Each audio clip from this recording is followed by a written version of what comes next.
Prime Minister Modi calls upon the developed nations to keep their promises on climate financing. Says when climate goals are being redone, financing goals cannot remain the same.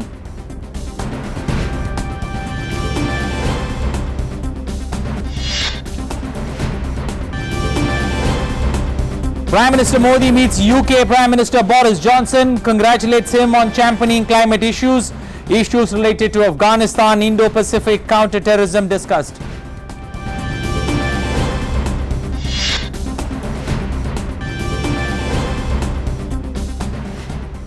Maharashtra's former Home Minister Anil Deshmukh appears before Bombay court today. ED arrests him for extortion money laundering case. The arrest follows hours of questioning by the agency yesterday. And Diwali begins across the country today with Dhanteras celebrations kicking off the 5-day festival of lights.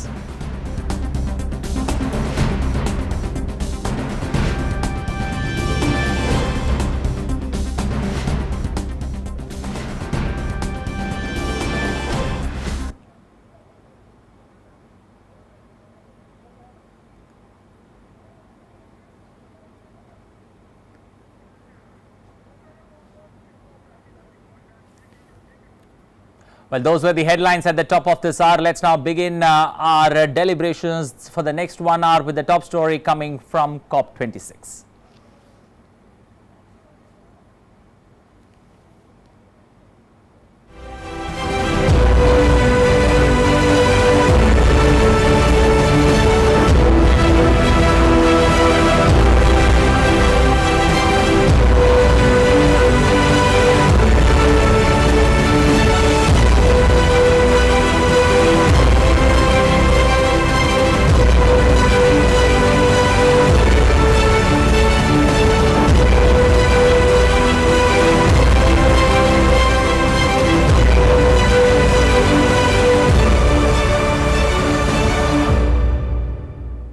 The platform was the COP26 summit in Glasgow. The voice was that of Prime Minister Narendra Modi, but he spoke not only on behalf of India, but the entire developing world. This voice was also heard at the G20 summit in Rome. विकासशील देशों की आवाज उठाना ये मैं अपना कर्तव्य मानता हूं. Prime Minister Narendra Modi raising the voice of developing nations as he delivered India's national statement at COP26. He called for action since the spectre of climate change is threatening the very existence of many developing nations.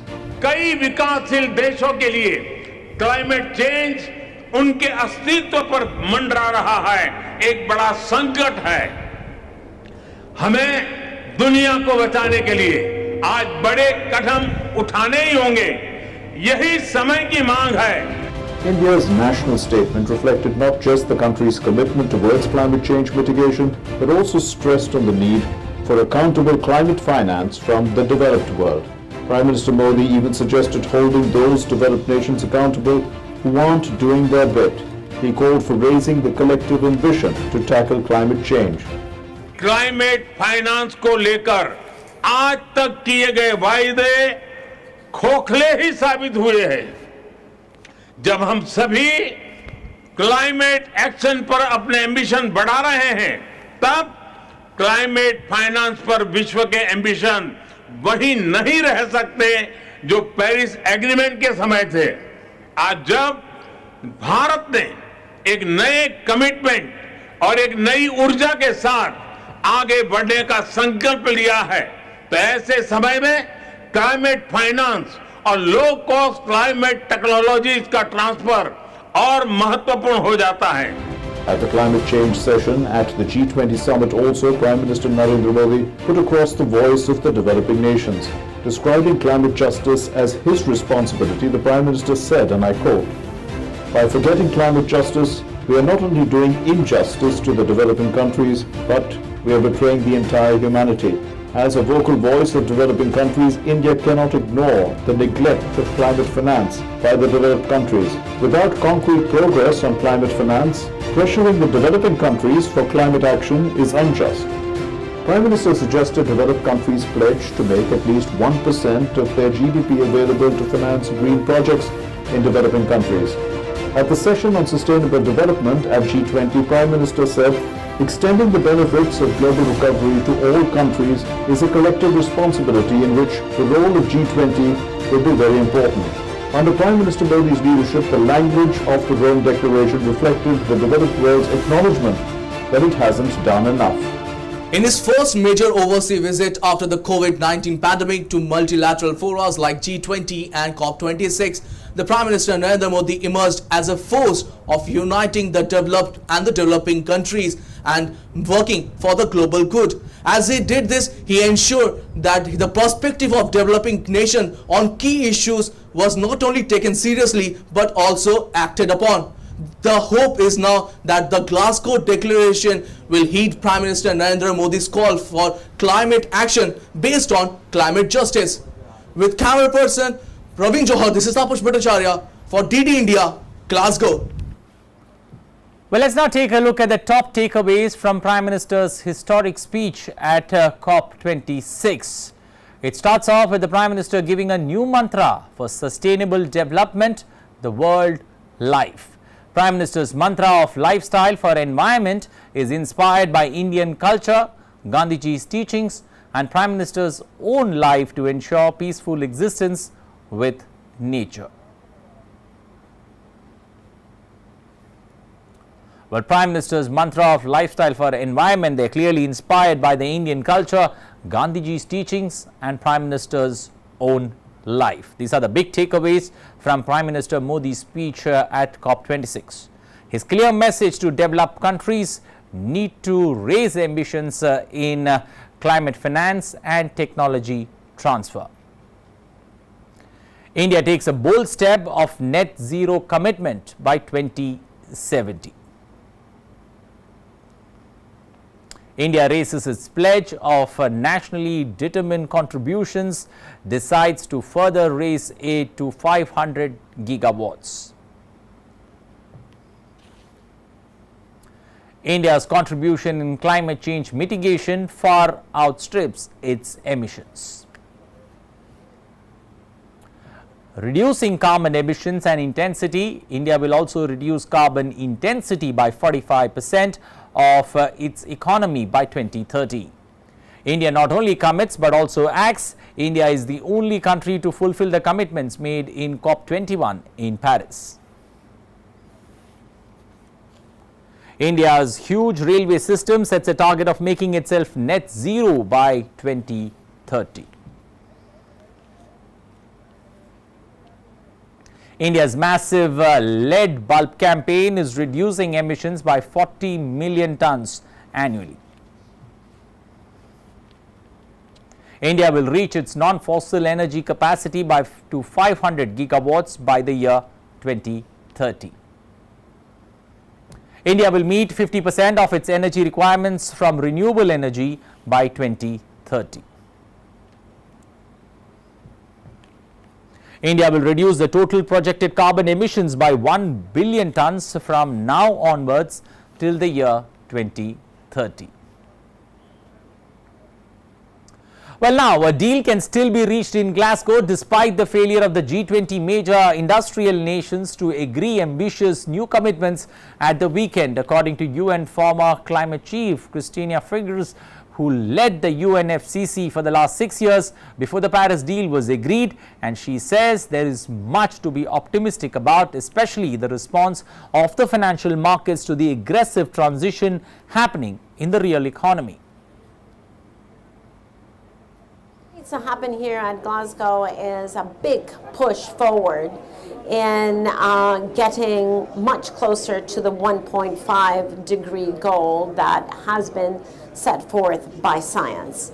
So we do know that the real economy is moving forward quite aggressively into decarbonizing, and that can continue to move forward in as much as governments put forward their policies that will then help the real economy to move forward. So ultimately what we're looking for here is a collaborative effort between public and private sector to push forward toward 1.5.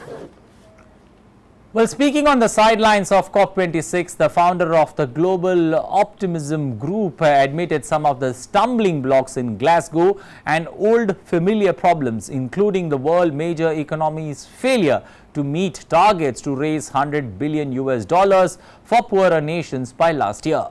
World leaders, environmental experts and activists all pledged for decisive action to halt the global warming, which threatens the failure of the planet, and Monday's start to the 2-week-long COP26 summit in the Scottish city of Glasgow. Yes, that is a predictable, sadly predictable issue that is on the table here. The other sadly predictable issue is not enough support yet going toward adaptation and resilient, especially for the most vulnerable populations around the world. And the third bucket, if you will, is whether the current level of emission reductions that are being put on the table one by each country are collectively going to be enough to truly end up being a major push forward. Well, Britain's Queen Elizabeth told the United Nations Climate Change Summit on Monday that the time for words has now moved to the time for action, as she urged world leaders to think of future generations when negotiating a deal to limit climate or global warming. The 95-year-old was due to attend the event in person in Glasgow, but delivered a recorded video after doctors advised her to rest for 2 weeks. It is the hope of many that the legacy of this summit, written in history books yet to be printed, will describe you as the leaders who did not pass up the opportunity, and that you answered the call of those future generations. That you left this conference as a community of nations with a determination, a desire, and a plan to address the impact of climate change, and to recognize that the time for words has now moved to the time for action. The Queen further said that she was particularly happy to welcome leaders to the summit because the impact of the environment on human progress was a subject close to her heart. Elizabeth added she could not be more proud that his work had been continued by her two closest heirs, Prince Charles and Prince William, who are both attending the summit. Of course, the benefits of such actions will not be there to enjoy for all of us here today. None of us will live forever. But we are doing this not for ourselves, but for our children and our children's children, and those who will follow in their footsteps. And so I wish you every good fortune in this significant endeavor. US President Joe Biden termed this decade as very decisive to act against climate change and to reverse the effects of climate change. This is a decisive decade in which we have an opportunity to prove ourselves. We can keep the goal of limiting global warming to just 1.5 degrees Celsius within our reach if we come together. If we commit to doing our part of each of our nations with determination and with ambition. That's what COP26 is all about. Glasgow must be the kickoff of a decade of ambition and innovation to preserve our shared future. Well, delivering the opening address, United Kingdom Prime Minister Boris Johnson said that the time is running out and the longer man waits to act, the worse it will become for the world, urging nations to act before it's too late. The longer we fail to act, the worse it gets, and the higher the price when we are eventually forced by catastrophe to act, because humanity has long since run down the clock on climate change. It's 1 minute to midnight on that doomsday clock, and we need to act now. If we don't get serious about climate change today, it will be too late for our children to do so tomorrow. United Kingdom Prime Minister Boris Johnson also said that the world leaders should seize this moment and begin to defuse the climate change bomb, turn the tide and begin the fight back. Let us therefore, in the next days, devote ourselves to this extraordinary task, so that we not only continue with a programme that is of green industrial revolution that is already creating millions of high-wage, high-skilled jobs in power and technology, taking our economies forward. Let us also do enough to save our planet and our way of life. We may not feel much like James Bond, not all of us necessarily look like James Bond, but we have the opportunity and we have the duty to make this summit the moment when humanity finally began, and I stress began, to defuse that bomb. And to make this the moment well, at this point of time, let's head straight back irrefutably to turn the tide and to begin the fight back against climate change. Yes, it's going to be hard, but yes, we can do it. And so let's get to work with all the creativity and imagination and goodwill that we possess. Well, it's the time to act. That's what UK's Prime Minister Boris Johnson says. Adding to that, United Nations Chief Antonio Guterres stressed that COP26 climate summit must act to save humanity and protect the planet. He added that COP26 must be a moment of solidarity to financial commitments. The UN chief also called the members to keep alive the 1.5 degree Celsius goal.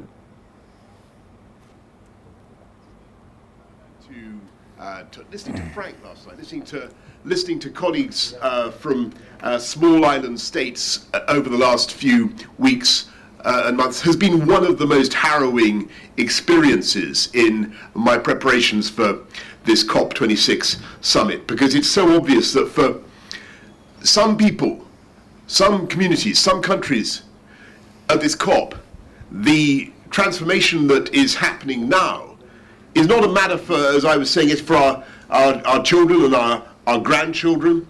This is something that is an existential threat as we sit here in Glasgow today. And last year, 600 billion tons of ice melted away in Greenland. All that water has to go somewhere.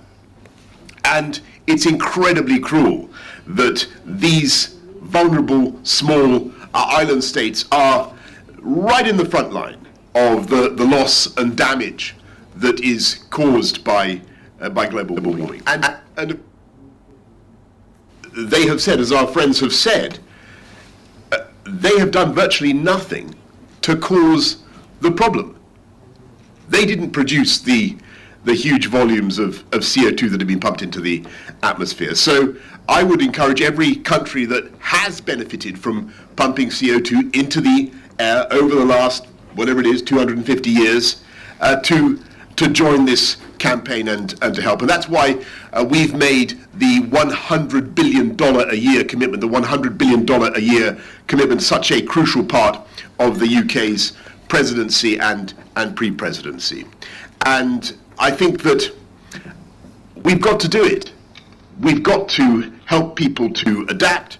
We've got to mitigate, but above all, we've got to change the numbers. We've got to bend the curve. We've got to stop this remorseless increase in CO2, because there are people around this room whose populations, vulnerable populations who have done nothing to deserve it, will be in the front line and will suffer catastrophic loss and damage. And by the way, it's those small island states, and Frank was there, everybody, all those small island states who at Paris managed to change the ambition and ensure that we didn't just commit to keeping the increasing temperatures to 2 degrees, but keep it to 1.5. Because they knew the difference. They knew the difference between 2 and 1.5. And it's the difference for many people, I don't want to exaggerate this, but the difference between life as we know it and not being able to continue with life as we know it. Between life and death. And that's the reality. And that's the reality we have to face in all sincerity. And I think it was Frank who taught me yesterday something that I didn't know. It's about 1.5. Keep one, but there's a very simple way of expressing the desire to keep 1.5 alive and survive at 1.5. And that's to make this sign. I already know this. You got that, Tariq. Did you know that, Narendra? You did already. I was a new one on me. Anyway, I want to do it now. Keep 1.5 alive, everybody. Thank you very much. I'm now going to hand over to the initiator of this vital initiative, my friend and colleague Narendra Modi. Narendra, over to you.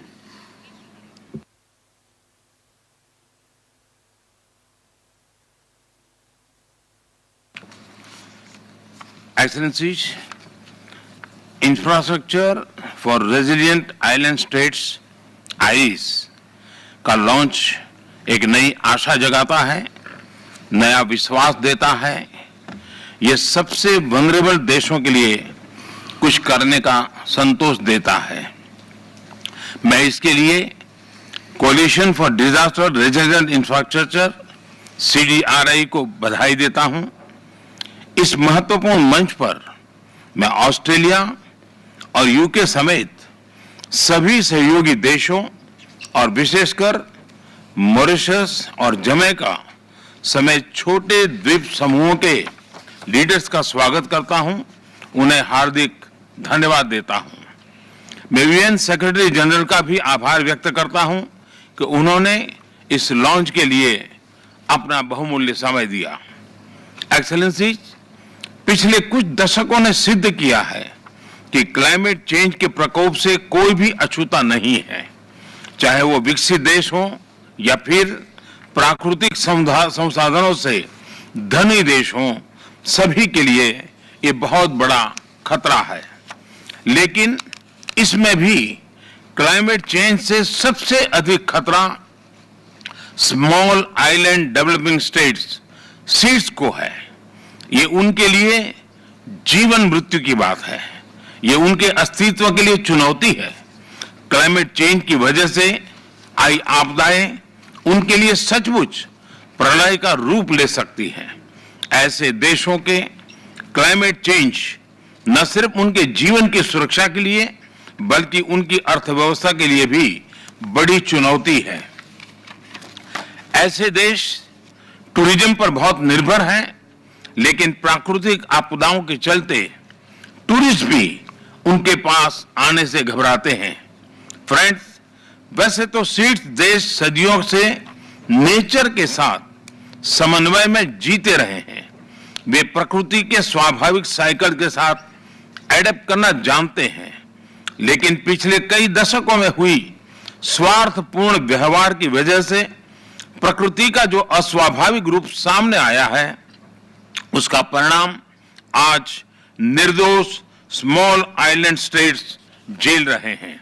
और इसलिए मेरे लिए CDRI या iris सिर्फ एक infrastructure की बात नहीं है, बल्कि ये मानव कल्याण के अत्यंत संवेदनशील दायित्व का हिस्सा है। ये मानव जाति के प्रति हम सभी की कलेक्टिव जिम्मेदारी है। ये एक तरह से हमारे पापों का साझा प्रायश्चित भी है। फ्रेंड्स, CDRI किसी सेमिनार से निकली कल्पना नहीं है, बल्कि CDRI का जन्म बरसों के मंथन और अनुभव का परिणाम है। छोटे द्वीप देशों पर मंडरा रहे क्लाइमेट चेंज के खतरे को भांपते हुए भारत ने पैसिफिक आइलैंड और कैरिकॉम देशों के साथ सहयोग के लिए विशेष व्यवस्थाएं बनाई। हमने उनके नागरिकों को सोलर तकनीकों में ट्रेन किया, वहां इंफ्रास्ट्रक्चर के विकास के लिए निरंतर योगदान दिया। इस कड़ी में आज इस प्लेटफॉर्म पर मैं भारत की ओर से एक और नई पहल की घोषणा कर रहा हूं। भारत की स्पेस एजेंसी इसरो सीड्स के लिए एक स्पेशल डेटा विंडो को निर्माण करेगी। इससे सीड्स को सैटेलाइट के माध्यम से cyclone, coral drip monitoring, coastline monitoring आदि के बारे में टाइमली जानकारी मिलती रहेगी।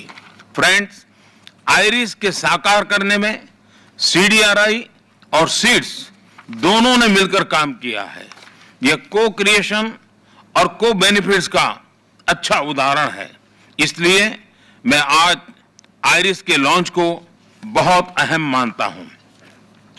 आयरिस के माध्यम से सीड्स को टेक्नोलॉजी, फाइनेंस, जरूरी जानकारी तेजी से मोबिलाइज करने में आसानी होगी। स्मॉल आइलैंड स्टेट्स के क्वालिटी इंफ्रास्ट्रक्चर को प्रोत्साहन मिलने से वहां जीवन और आजीविका दोनों को लाभ मिलेगा। मैंने पहले भी कहा है कि दुनिया इन देशों को कम जनसंख्या वाले स्मॉल आइलैंड के रूप में देखती है, लेकिन मैं इन देशों को बड़े सामर्थ्य वाले लार्ज ओशन स्टेट्स के रूप में देखता हूं। जैसे समुद्र से निकले मोतियों की माला सबकी शोभा बढ़ाती है, वैसे ही समुद्र से घिरे सीड्स विश्व की भी शोभा बढ़ाते हैं।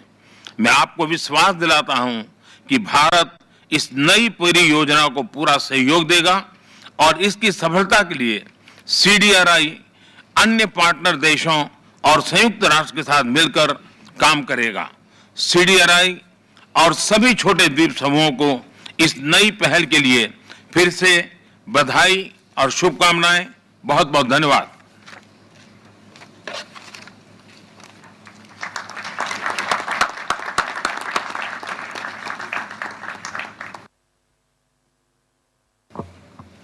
Well, thank you very much, Prime Minister Modi, and thank you for your great friendship to Australia, Narendra, and for inviting us to join you here today at this important forum. Thank you also, Boris, our COP26 commander, not Commander Bond, but Commander Boris, and leading us through this very important few weeks. And I'm particularly pleased to be here, like both of you, with our other island state nations. Australia is also an island state. It's a very big island. It's the biggest island continent in the world, but it does give us, I think, in the Pacific, a very unique perspective, as Frank knows, on the challenges facing island nations all around the world.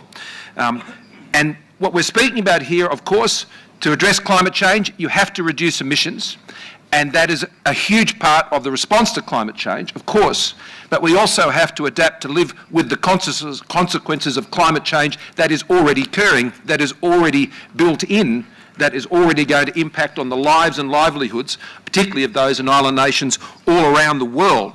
And we recognise that in Australia, and that's why working with everyone to adapt to climate change and the challenges in particularly that our Pacific family face is something that is very much, in very practical ways, a part of Australia's DNA. If there's anything we know, it's to stick with it and to make a commitment to meet it and to beat it. And as our friends and family in the Pacific know, and in Southeast Asia, we can be relied upon. We're helping our friends in Papua New Guinea build resilient roads, bridges and wharves. We've helped build cyclone-resistant produce markets for the Solomon Islands and Fiji.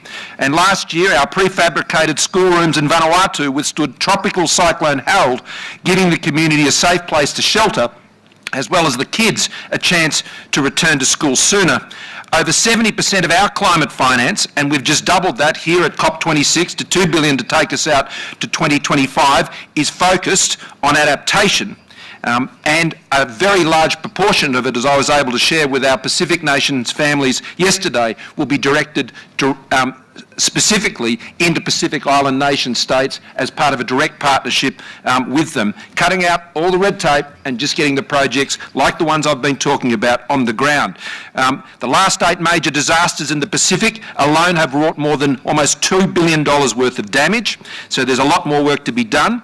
The joint initiative we launched today, IRIS, lifts our ambition further to ensure the resilience of small island developing states, and through partnerships and expertise to drive even greater investment in quality infrastructure, energy, housing, transport, water, healthcare facilities. And I'm especially pleased to be here with my good friend, Prime Minister Bainimarama, and Prime Minister Juggernauth, and Prime Minister Holness, it's a great pleasure to meet you. Leaders of three great small island nations. And I also want to thank, of course, India and the United Kingdom for their leadership of the Coalition for Disaster Resilient Infrastructure. And I acknowledge in particular the Quad support, including the US and Japan's support, together with India, for the CDRI. I'm proud that Australia has already announced our $10 million commitment towards getting IRIS up and running, and I'm proud to be here to launch it today. All of us are here because we believe in fair and practical action to address climate change. We're here because we're family, particularly amongst our Pacific family, and all of us are here because we want to achieve those outcomes. Look out for another, look out for our mates, as we say in Australia, stick together, and let's get on with it.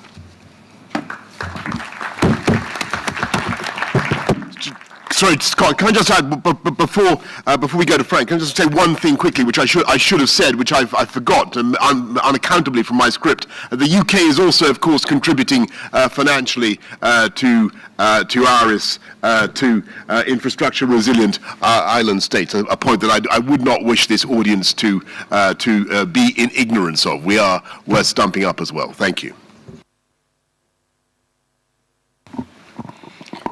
Thank you, Excellencies, Mbula Vinaka, and a very good morning to you all. Excellencies, yesterday marked the start of cyclone season in the South Pacific, a period now defined by record-smashing superstorms that can erase years of infrastructure progress in a matter of hours. I know because I've seen it happen. Whether it's storms, floods, or fires, the same hard lessons are being learned around the world. Building to last year's standards is building to lose. The world is warming, the impacts are terrifying, and the standards we build must be defined by and readied for those intensifying risks. It takes resources to build resilience, but we either pay to adapt now or pay a much higher price in the aftermath of climate-driven devastation. By becoming the first developing state to enact a comprehensive climate change act, Fiji will be required to adapt our building codes and standards to the climate reality and be inclusive of our green priorities. But there is a gap, trillions of dollars deep, between what vulnerable nations have and what they need to build resilience to a climate crisis we did next to nothing to cause. The welfare of people, both in developed and developing nations, depends on changes on the way we build and plan. Trillions of dollars may sound insurmountable, but the alternative is unthinkable. Even now, we are seeing what can happen when worsening climate-driven disasters meet outdated infrastructure and transport networks. Unchecked carbon emissions could see the foundation of our interconnected global marketplace fall out from under us. We can only bridge the financing gap between vulnerability and resilience if we fully enlist public and private sector sources of funding. We welcome India's launch of the Infrastructure Resilience Project for small island states. It's a promising start. Prime Minister Modi, sir, thank you. Thank you for your leadership. We trust this initiative will reach well beyond technical assistance and capacity building to unlock trillions in private sector capital. It can do that by de-risking critical investments now that will build resilience for those on the front line of the climate crisis. Fiji's Relocation and Displaced Peoples Trust Fund, which establishes a proven process to move at-risk communities and their infrastructure, is one example of where those funds can make an impact. Of course, the single most important measure we must take to protect our development progress is to drastically curtail the emissions that are changing the climate and forcing this crisis upon us. That is the responsibility of every nation, but the greater burden falls justly on the greatest emitters, if I think. If we fail to dramatically cut emissions, if we fail to move swiftly and immediately to free ourselves of our reliance on fossil fuels, we will fly past a 1.5 degree guardrail towards the levels of warming that totally will upend our understanding of resilience. It is a future that we are gathered here in Glasgow to prevent at all costs. Let's not forget it. Thank you. Vinaka Bagalevu.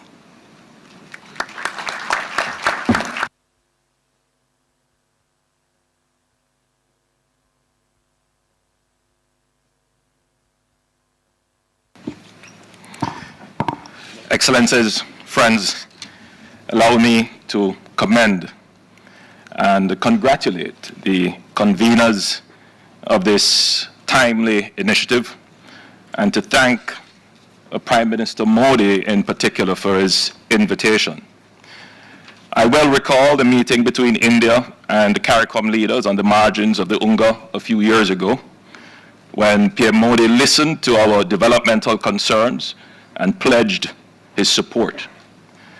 In Jamaica, our resilience building efforts will shortly be boosted by a US $1 million grant from India to support the construction of facilities for sustainable agriculture. The initiative being launched today rightly focuses attention on SIDS, as we are on the front line of the climate crisis. As we all know, a single disaster can derail the entire budget of a small island developing state and set its economy back by years, reducing our fiscal space to finance climate adaptation and resilience efforts. Jamaica therefore sees capital investment both as a tool for economic growth enhancement, but also as a tool for climate proofing. It is in this context that we welcome this much needed initiative that reflects our own thinking around the pivotal role played by infrastructure in building resilience. In fact, the government of Jamaica is currently co-hosting the 7th UN Regional Platform for Disaster Risk Reduction in the Americas and the Caribbean under the theme, Building Resilient Economies. Jamaica believes in innovation as part of our national strategy, and with development partners and the private sector, Jamaica will become the first country in the world to develop a predictive climate risk assessment planning tool for major infrastructure investments. Let me also share one transformational infrastructure project for which we're seeking support.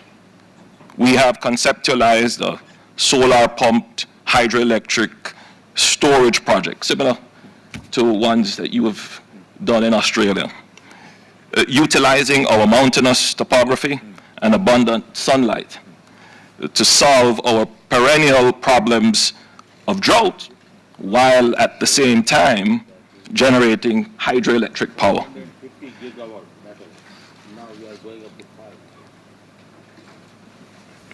This would make clean, sustainable use of Jamaica's high concentration of fresh water resources in the north of our country to serve the large population centers and drought-prone agricultural south. In closing, again, I thank the conveners for their leadership in building this critical and practical coalition to advance the development of climate-resilient infrastructure. This is at the heart of building economic resilience in SIDS and a positive and decisive step in ensuring that we keep our commitment for 1.5.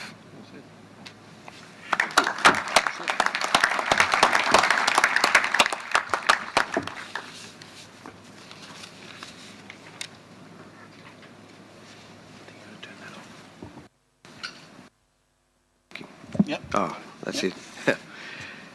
Excellencies, distinguished guests, ladies and gentlemen. I have great pleasure in joining you this morning for the launching of the Infrastructure for Resilient Island States by the Coalition for Disaster Resilient Infrastructure.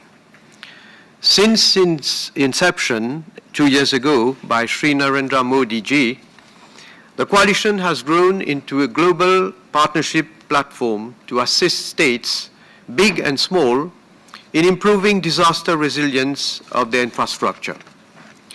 Mauritius is proud to associate itself with the launch of IRIS, a SIDS-specific initiative that will undoubtedly help this group of countries to become more resilient, promote inclusive infrastructure, and ultimately achieve the UN Sustainable Development Goals. SIDS remain in the top list of the current World Risk Report 2021 of countries with high risk indices. Our island is negatively impacted by the effects of climate change. Extreme weather events occur frequently. Flash floods have resulted in loss of lives and caused serious damage to infrastructure. To build resilience, my government has invested massively in adaptation programs. A national flood management program costing 11.7 billion rupees will be implemented.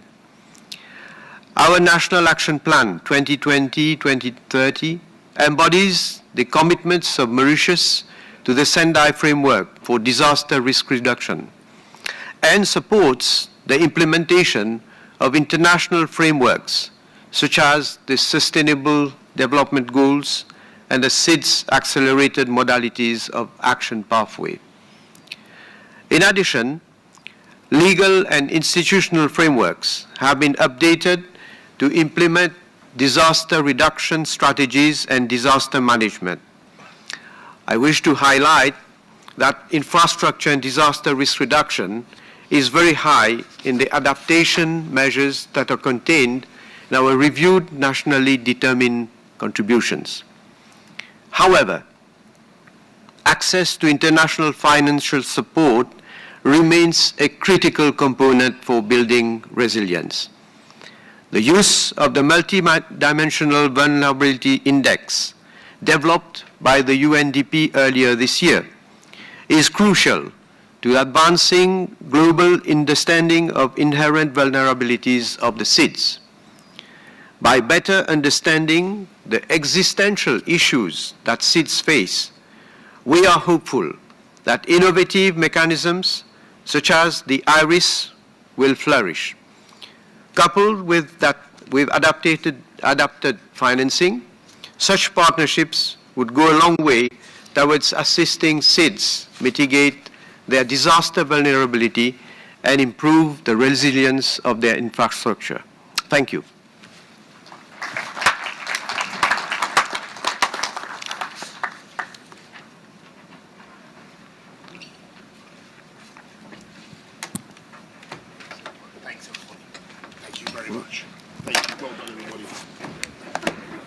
Small island developing states or SIDS are home to unique landscapes, vibrant cultures and traditions. However, SIDS also face the highest disaster losses in proportion to their GDP. They face large economic, social and environmental challenges compounded by climate change threatening their very existence. Resilient infrastructure is a key driver in mitigating disaster and climate risks while also meeting the development aspirations of SIDS. SIDS are already taking actions to implement the Samoa pathway. But this cannot be done alone. There is a need for broader partnerships for resilient island nations.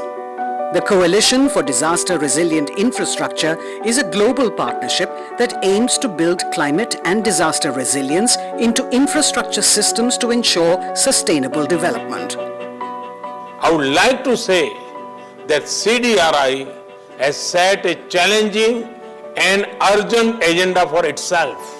The Coalition for Disaster Resilient Infrastructure. The UK is proud to be its co-chair. We are all at the front lines of climate-driven disasters, and we all stand our best chance at building resilient infrastructure by working together. CDRI's Infrastructure for Resilient Islands. तो ये सीधी तस्वीरें आप Glasgow से देख रहे थे. Well, live visuals there coming from Glasgow on the sidelines of the COP26. India, UK, along with Australia and SIDS nation, small island of developing states, they're coming together to announce a big development there, the launch of infrastructure for resilient island states. Initial capital of $10 million being put together, and Indian Prime Minister making that big announcement when it comes to a big takeaway with regards to ISRO developing a special data window for SIDS, that's the small island developing states. So clearly a big development there coming, and at this point of time we've also got an expert who will join us very soon on this particular topic. But looking at this particular development that's happened, it's very significant. Let's now take a look at once again on that Prime Minister's speech at the launch of IRIS. Excellencies, infrastructure for resilient island states IRIS का launch एक नई आशा जगाता है, नया विश्वास देता है। ये सबसे वल्नरेबल देशों के लिए कुछ करने का संतोष देता है। मैं इसके लिए coalition for disaster resilient infrastructure CDRI को बधाई देता हूं। इस महत्वपूर्ण मंच पर मैं ऑस्ट्रेलिया और UK समेत सभी सहयोगी देशों और विशेषकर मॉरिशस और जमैका समेत छोटे द्वीप समूहों के लीडर्स का स्वागत करता हूं, उन्हें हार्दिक धन्यवाद देता हूं। मैं UN सेक्रेटरी जनरल का भी आभार व्यक्त करता हूं कि उन्होंने इस लॉन्च के लिए अपना बहुमूल्य समय दिया। एक्सेलेंसी, पिछले कुछ दशकों ने सिद्ध किया है कि क्लाइमेट चेंज के प्रकोप से कोई भी अछूता नहीं है, चाहे वो विकसित देश हो या फिर प्राकृतिक संसाधनों से धनी देश हो, सभी के लिए ये बहुत बड़ा खतरा है। लेकिन इसमें भी क्लाइमेट चेंज से सबसे अधिक खतरा small island developing states seeds को है। ये उनके लिए जीवन मृत्यु की बात है, ये उनके अस्तित्व के लिए चुनौती है। क्लाइमेट चेंज की वजह से आई आपदाएं उनके लिए सचमुच प्रलय का रूप ले सकती हैं। ऐसे देशों के क्लाइमेट चेंज न सिर्फ उनके जीवन की सुरक्षा के लिए बल्कि उनकी अर्थव्यवस्था के लिए भी बड़ी चुनौती है। ऐसे देश टूरिज्म पर बहुत निर्भर हैं, लेकिन प्राकृतिक आपदाओं के चलते टूरिस्ट भी उनके पास आने से घबराते हैं। फ्रेंड्स, वैसे तो सीड्स देश सदियों से नेचर के साथ समन्वय में जीते रहे हैं। वे प्रकृति के स्वाभाविक साइकिल के साथ एडेप्ट करना जानते हैं, लेकिन पिछले कई दशकों में हुई स्वार्थपूर्ण व्यवहार की वजह से प्रकृति का जो अस्वाभाविक रूप सामने आया है, उसका परिणाम आज निर्दोष स्मॉल आइलैंड स्टेट्स झेल रहे हैं। और इसलिए मेरे लिए CDRI या आइरिस सिर्फ एक इंफ्रास्ट्रक्चर की बात नहीं है, बल्कि ये मानव कल्याण के अत्यंत संवेदनशील दायित्व का हिस्सा है। ये मानव जाति के प्रति हम सभी की कलेक्टिव जिम्मेदारी है। ये एक तरह से हमारे पापों का साझा प्रायश्चित भी है। फ्रेंड्स, CDRI किसी सेमिनार से निकली कल्पना नहीं है, बल्कि CDRI का जन्म बरसों के मंथन और अनुभव का परिणाम है। छोटे द्वीप देशों पर मंडरा रहे क्लाइमेट चेंज के खतरे को भांपते हुए भारत ने पैसिफिक आइलैंड और कैरिकॉम देशों के साथ सहयोग के लिए विशेष व्यवस्थाएं बनाई। हमने उनके नागरिकों को सोलर तकनीकों में ट्रेन किया, वहां इंफ्रास्ट्रक्चर के विकास के लिए निरंतर योगदान दिया। इस कड़ी में आज इस प्लेटफॉर्म पर मैं भारत की ओर से एक और नई पहल की घोषणा कर रहा हूं। भारत की स्पेस एजेंसी इसरो सीड्स के लिए एक स्पेशल डेटा विंडो को निर्माण करेगी। इससे सीड्स को सैटेलाइट के माध्यम से cyclone, coral reef monitoring, coastline monitoring आदि के बारे में टाइमली जानकारी मिलती रहेगी। फ्रेंड्स, आइरिस के साकार करने में CDRI और सीड्स दोनों ने मिलकर काम किया है। यह को क्रिएशन और को बेनिफिट्स का अच्छा उदाहरण है। इसलिए मैं आज आइरिस के लॉन्च को बहुत अहम मानता हूं। आइरिस के माध्यम से सीड्स को टेक्नोलॉजी, फाइनेंस, जरूरी जानकारी तेजी से मोबिलाइज करने में आसानी होगी। स्मॉल आइलैंड स्टेट्स के क्वालिटी इंफ्रास्ट्रक्चर को प्रोत्साहन मिलने से वहां जीवन और आजीविका दोनों को लाभ मिलेगा। मैंने पहले भी कहा है कि दुनिया इन देशों को कम जनसंख्या वाले स्मॉल आइलैंड के रूप में देखती है, लेकिन मैं इन देशों को बड़े सामर्थ्य वाले लार्ज ओशन स्टेट्स के रूप में देखता हूं। जैसे समुद्र से निकले मोतियों की माला सबकी शोभा बढ़ाती हैं, वैसे ही समुद्र से घिरे सीड्स विश्व की भी शोभा बढ़ाते हैं। मैं आपको विश्वास दिलाता हूं कि भारत इस नई परियोजना को पूरा सहयोग देगा और इसकी सफलता के लिए CDRI अन्य पार्टनर देशों और संयुक्त राष्ट्र के साथ मिलकर काम करेगा। CDRI और सभी छोटे द्वीप समूहों को इस नई पहल के लिए फिर से बधाई और शुभकामनाएं। बहुत बहुत धन्यवाद। Speech at the launch of infrastructure for resilient island states. India, along with United Kingdom, Australia and SID nations there, India, Australia and US together pitching in an initial capital of $10 million for this particular project, and clearly we'll try and get a perspective on what this means, especially for the island nations. Joining us this afternoon on Midday Prime is Ashok Sajjanhar, former senior diplomat, joining us this afternoon. Good afternoon, sir. Welcome to Midday Prime. First things first, looking at this particular development that's happened on the sidelines of COP26, the significance of it, and how would it help island nations in particular? Well, in my view, it's a hugely significant initiative. It's a hugely significant move, because I think all around when we've been talking about the issue of climate change, I think it's been recognized by everyone that it is basically the smaller countries, the poorer countries, the less developed countries, which really get to face the brunt of the problems that the climate change throws up. And unfortunately, these are the countries that do not have the wherewithal, they do not have the resources, they do not have high GDPs, and they are very small in any case in territorial size also. So they don't get to have that much of traction or importance or significance in world fora where deliberations on these issues are made.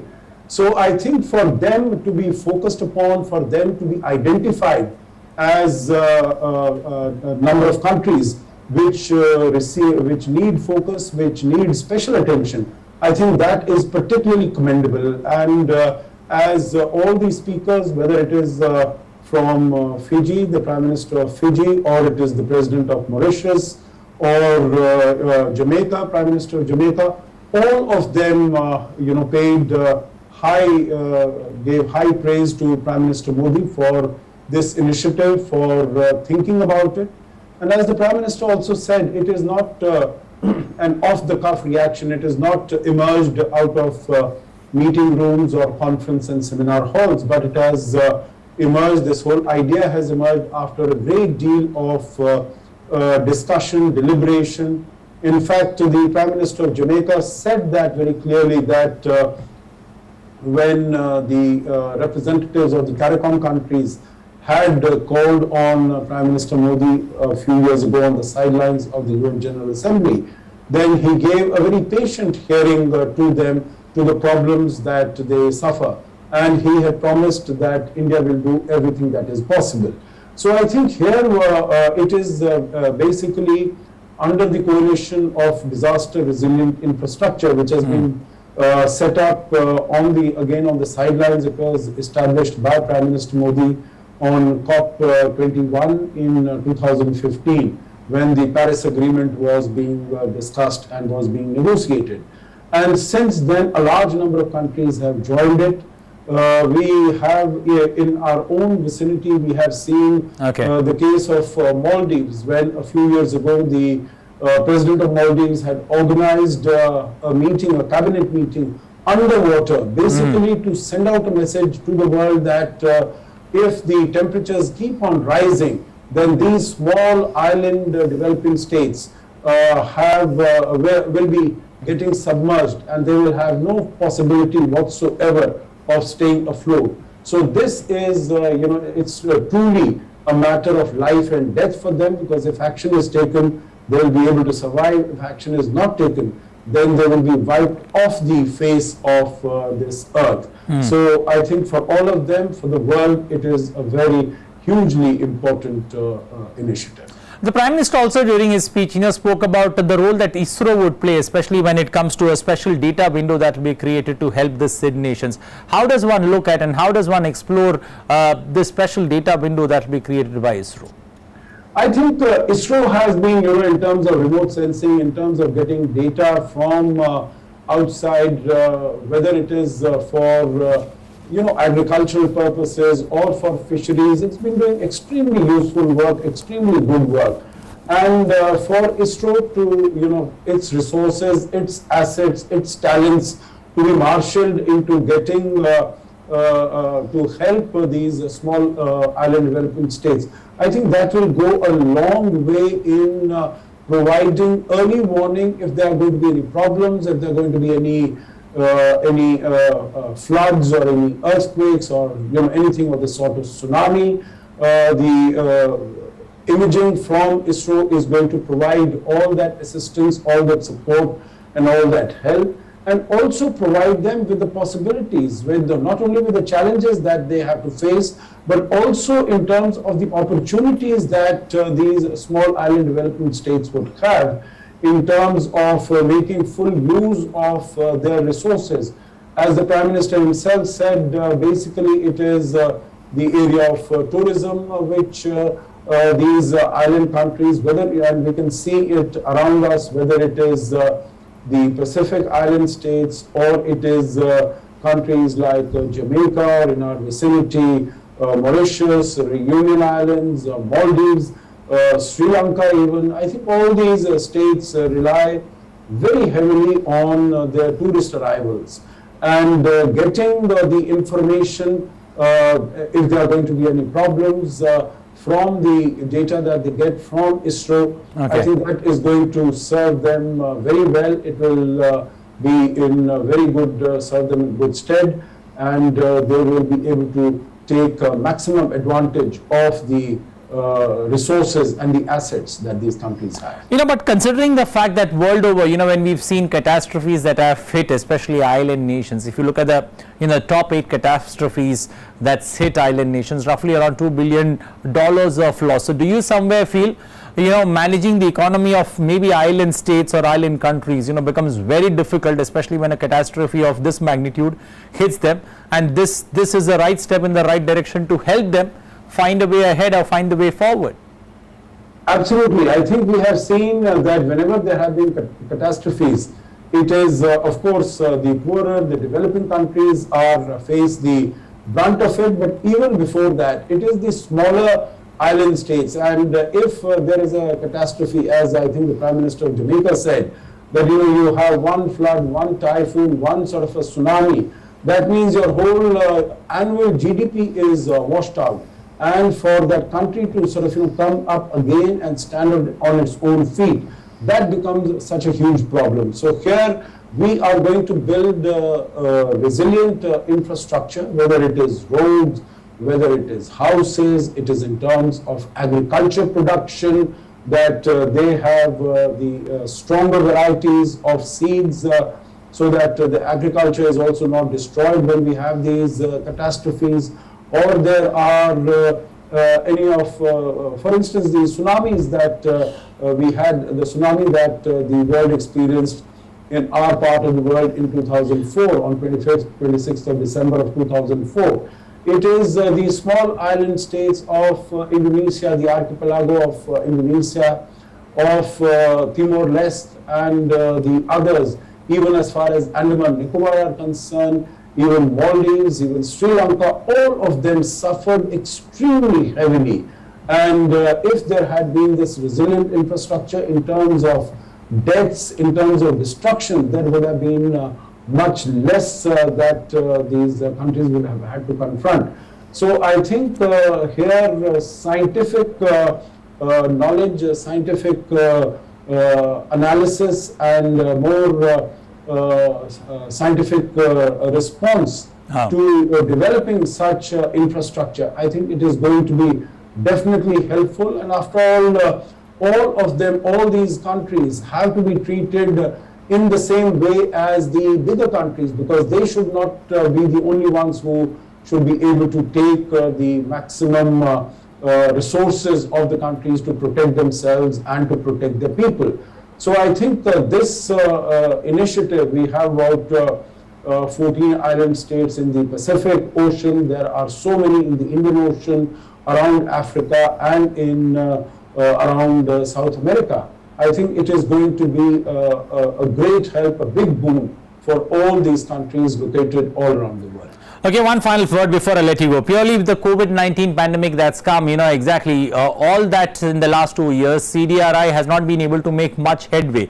But considering that, the formation of IRIS, do you feel is going to be a big game changer, especially on that front? Yes, I think so, because you're very right. The fact that the COVID has impacted very adversely the economies, not only the health and the global health governance around, but also the economies of all the countries around the world. So every one of them has been affected, and basically what they have been trying to do, most of these countries have been trying to do, is to contribute to providing, bringing their economy up, so that the jobs that have been lost, they can be brought back in terms of creating employment, creating infrastructure. That has been basically at the forefront of the consideration of all the global leaders. So the CDRI, the initiative as far as CDRI is concerned, that has not received the attention that it otherwise would have. But I think now that we are seeing the more or less the end of the COVID-19, because we can see the G20 summit that was held, it was the first time after June 2019. For the last 2 years it has not been held, and it was held in person now. And also the COP26 is being held in person. We have about leaders of 120 countries, which means that by and large, even as in India we say that, rather than being a pandemic, it is now coming to the state of being an endemic. So if COVID-19 is in recession, it is receding, then I think the countries, whether it is developed, rich, or even countries like India, which have their own challenges, but they can definitely focus on creating disaster resilient infrastructure, which is going to be helpful, particularly for all the developing countries. Okay, we'll leave it there. Thank you and appreciate you joining us this afternoon on Midday Prime, giving us your insights, especially on the IRIS formation along with India, United Kingdom, Australia and other small island nations. Well, moving forward now, there is a bilateral that's just taken place. We'll get you visuals of that. Prime Minister of India meeting the Ukraine President a short while ago. At this point of time, so we'll get you the visuals of that. Remember, a short while ago, Prime Minister along with the Prime Minister of UK, the Prime Minister of Australia along with small island nations inaugurated that IRIS. Let's now cut across and catch visuals of a bilateral meeting that the Prime Minister of India, Narendra Modi, had with Ukraine President.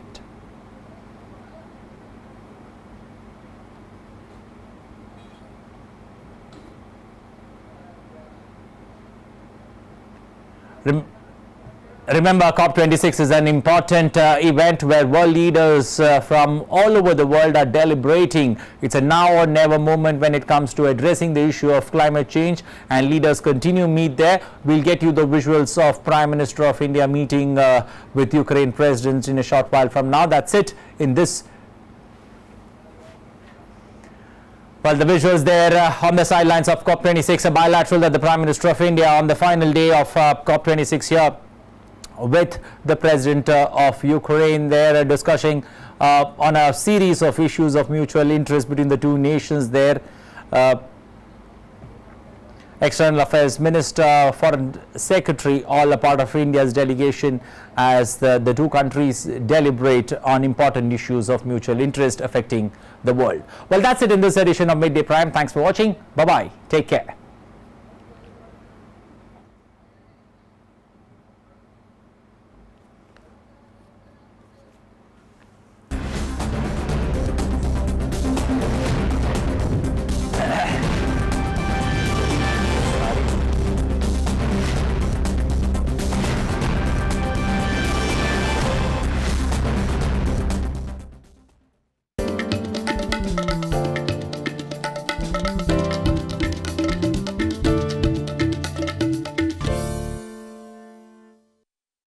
The changing world of news.